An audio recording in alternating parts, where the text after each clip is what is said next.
Hello everyone, I'd like to continue the discussion, further discussion on electron configurations, how we put electrons into those orbitals and achieve the ground state electron configuration. Remember, ground state electron configuration is only achieved when you fill in those orbitals in the lowest possible energy.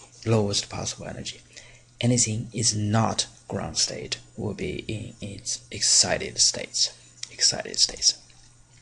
And as usual, let's do a recap.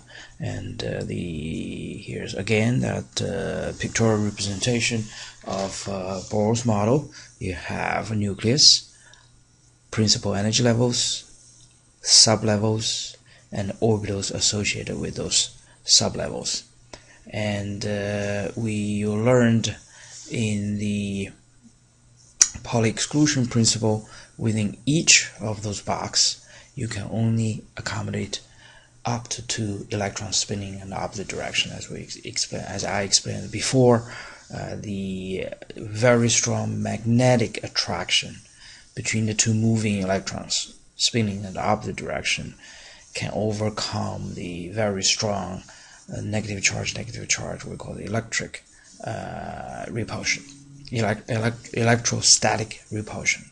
So they can put a maximum 2 electrons in it, and then apply to that. And with the off-bound principle, we had established means of writing the ground state electron configurations. And you can see that in that time we used the notion as 1s2 be the first sublevel to be filled up, 2s2, 2p6, 3s2, 3p6, 4s2, 3d10, and the list goes on and on. And in this section, we're actually going to look into even more details, and we're going to even looking at how individual orbitals are filled with electrons. As you can see here, this is the block with the diagonal arrows to give you the proper order of sublevels based on the energy, based on increasing energy. As you can see shown here, this is increasing energy. You start with 1s, 2s, 2p, 3s, 3p, 4s, 3d, 4p, 5s, and then you have 4d, 5p, 6s. All those boxes, each box represents an orbital. And showed before, for instance, the shape of the p orbitals for the 2p, for the 3p, 4p, and all the way up to 7p, you have the dumbbell shape. And specifically, you will have 3 orientations, unique orientations for the dumbbell shape. So you have 3 orbitals. Here we all have 3 orbitals, 3 boxes holding maximum 6 electrons. D holding 5 boxes, 5 orbitals. F, you have 7 orbitals. So now we're looking into how each individual electron will be added to those orbitals. For instance, if we're looking at the first electron, you would definitely add in to 1s, and if we have the second electron has to be accommodated, that would be into the 1s again, but it has to be on the opposite spin direction as dictated by the Pauli exclusion principle. So the third electron will come in onto 2s, and the fourth will come in 2s, coming down. And as it goes on, the fifth will go into the 2p now. Fifth is going to do the 2p now, and the 6th electron now will have options. I'm going to use this slide to clearly demonstrate on that. So let's draw the boxes. For 2p, we'll have 3 boxes. 1, 2, and the 3. Let's see, let's draw them a little bit bigger so we can see them better. So let's say 1, 2, 3. So those 3p orbitals, as you can tell, they are all the same shape of the dumbbell, and they all have the same distance from the nucleus, but this unique orientation in the three-dimensional space give you 3 orbitals. So in terms of energy, and they all have the same energy, all p orbitals, in this case all 2p orbitals, have the same energy.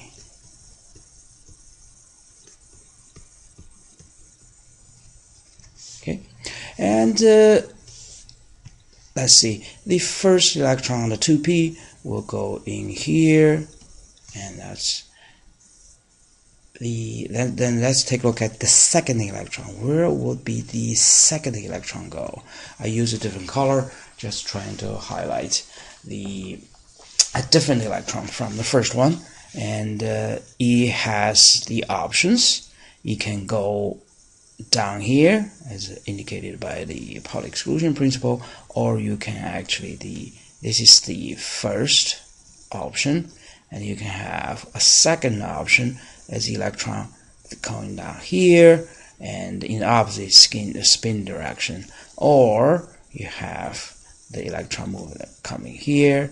Will be the third option. But the off-bound principle doesn't tell me which one of the 3 will be the most stable, which means it has lowest possible energy. So here comes the key learning point for this presentation. That will be called Hunds rule. It simply stated situation like that. You have 3 boxes for the 2p. We call it degenerated orbitals, means they all have the same energy. The electron goes fill one up first, and the other one, it's lower energy option to go to a separate 2p orbital. It actually makes sense. When you smash those 2 electrons onto the same orbital, which is allowed for the Pauli exclusion principle, just the only precondition for that is they have to spin in the opposite direction. So they can get to the single, so you can get to the single orbitals. So you can get to the single orbitals. However, those are the options what we're going to be able to see if we have a single orbital with 2 electrons smashed together.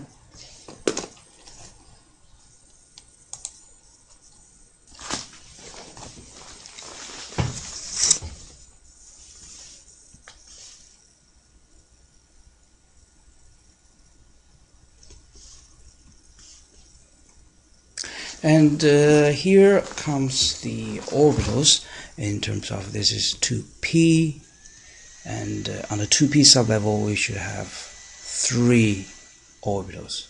You should have 3 orbitals. As we said it before, those p orbitals are dumbbell shaped. Only difference between those p orbitals is the orientation in space. So you have 3 unique orientation in space, so you have 3 orbitals. And in terms of distance from the nucleus, they are identical if they are on the same principal energy level. For in this case, if 2p, so all boxes have the same energy.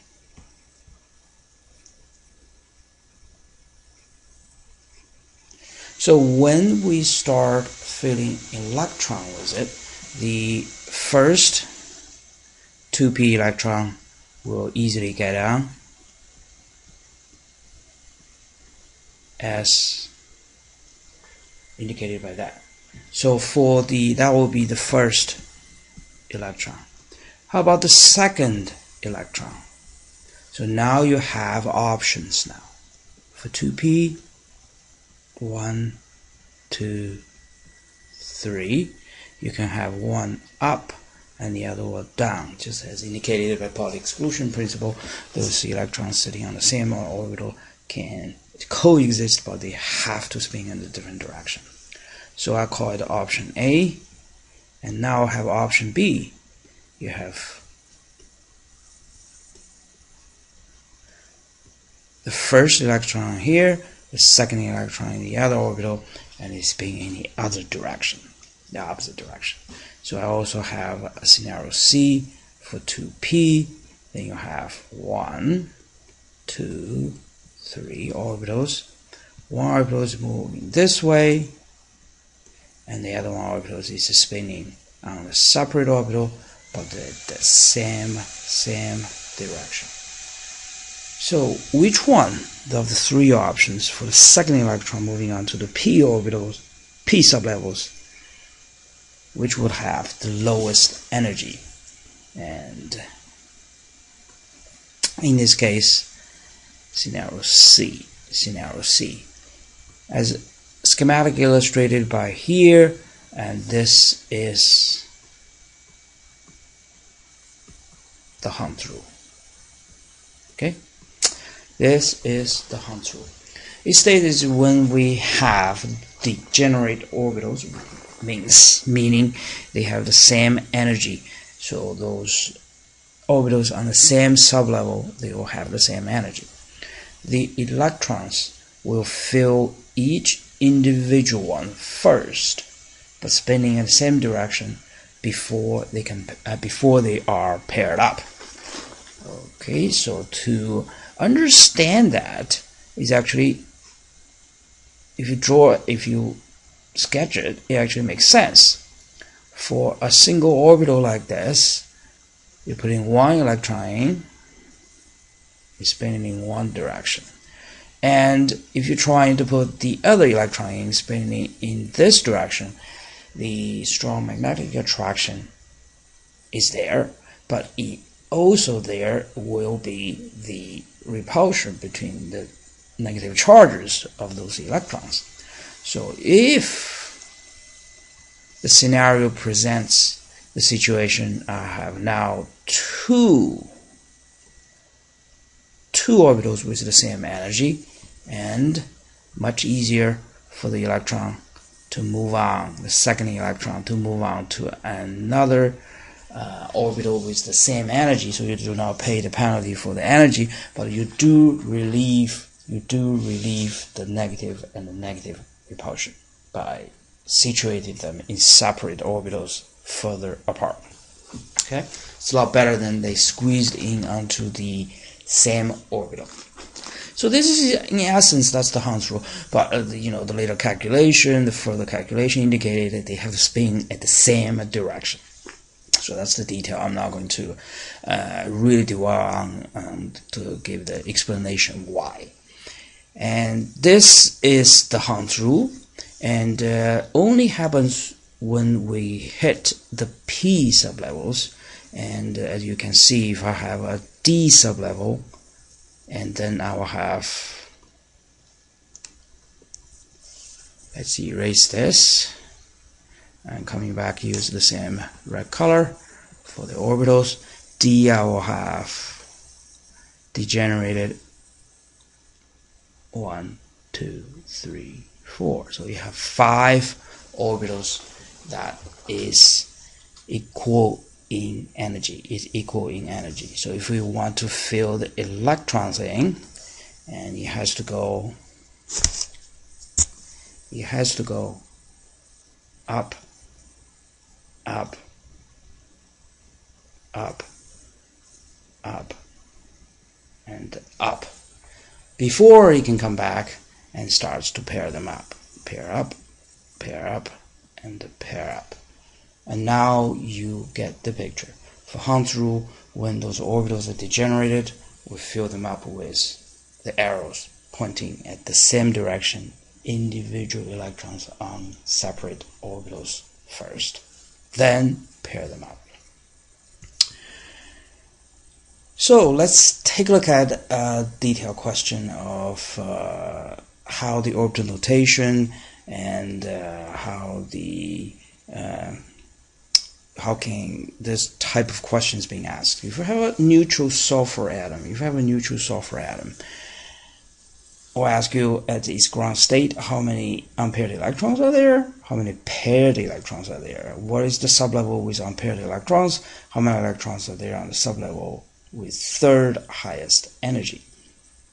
So all this is kind of hard to answer with what we just learned, the normal ground state electron configurations. What you can have here is we have to get to the orbital notations. So we have to take a look at sulfur. Sulfur will have 16 electrons because its atomic number is 16 protons. So it would be 16 electrons, as we always do, ground state electron configuration first. 1s2, 2s, 2s2, 2p6, 3s2, 3p4. So this is the ground state electron configuration. But still, it does not tell us much regarding how those electrons are filled up with those orbitals. So we have to resort to orbital notation. So the orbital notation for sulfur will be, we started with 1s, 1 box, 2s, 1 box, 2p, 3 boxes, 3s, 1 box, 3p, 3 boxes. Okay. As we fill in the electrons, 16 of them, it will be 1, 2, 3, 4. Pay close attention to the sequence I fill those electrons in. This is Hunds rule at work. So I have first one up, second one up in separate orbital, third one up. And then if I have more electrons I have to fill in, I have to come down with the arrow, pair them up. And then we move on to 3s, 1 up, 1 down, 3p again, 1 up, because now I have 4 of them left. 1 up, 1 up, and 1 down. So this is the correct orbital notations for sulfur at its ground state. I have to emphasize about the ground state, the lowest possible energy level. Lowest possible energy arrangement for all the orbitals. So now let's see how many unpaired electrons. So now we have 1 and 2. The answer for that will be 2. And that will be, the other one is how many paired electrons. Remember, I'm asking for the number of electrons, not how many pairs. So the answer would be slightly different. So you have 2 of them paired, 2, 4, 6, 8, 10, 12, and 14. Answer for that particular question will be 14. What is the sublevel with unpaired electrons? And you can see right from here, it will be 3p sublevels. You have unpaired electrons. How many electrons are there on the sublevel with the third highest energy? Which one is the highest energy that is occupied? 3p. So this is the first one, second one, third one. Third one will be 2p. And how many electrons on the 2p is fully filled? So you have 6 electrons. 6 electrons. So those are the type of questions asking you about paired and unpaired electrons. You have to write down the orbital notations based on the ground state electron configuration. So to wrap it up, in this class, in this section, you learned the importance of filling those electrons in the what we call degenerated orbitals. If the orbitals have the same energy, we fill them up with the single electron spinning in the same direction first before we pair them up. That is essentially the Hunds rule. So thank you very much for your attention.